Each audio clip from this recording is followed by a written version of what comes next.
বৃদ্ধ সিংহ এবং চালাক শিয়াল।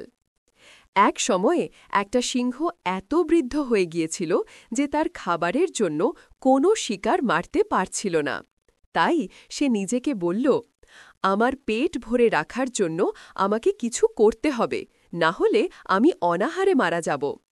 সে ভাবতে থাকে এবং অবশেষে একটি ধারণা তার মনে আসে। সে অসুস্থতার ভান করে গুহায় শুয়ে পড়ার সিদ্ধান্ত নেয় এবং তারপর যে কেউ তার স্বাস্থ্যের খোঁজ নিতে আসবে সে তার শিকারে পরিণত হবে। বৃদ্ধ সিংহ তার দুষ্ট পরিকল্পনা বাস্তবায়ন করে এবং এটি কাজ করতে শুরু করে। তার অনেক শুভাকাঙ্ক্ষী নিহত হন, কিন্তু দুষ্টতা ক্ষণস্থায়ী। একদিন একটি শিয়াল অসুস্থ সিংহকে দেখতে আসে।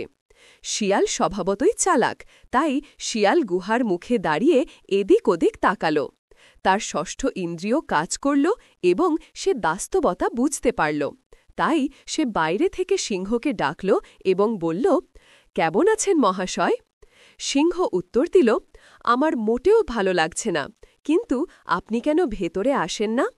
তখন শিয়াল উত্তর দিল, আমি ভেতরে আসতে চাই মহাশয়, কিন্তু যখন দেখবে সব পায়ের ছাপ তোমার গুহায় যাচ্ছে এবং কেউ বের হচ্ছে না, তখন ভেতরে ঢুকে পড়াটা আমার জন্য বোকামি হবে।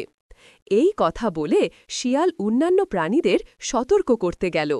নীতি: যে কোনো পরিস্থিতিতে হাঁটার আগে সর্বদা চোখ খোলা রাখো এবং সতর্ক থাকো।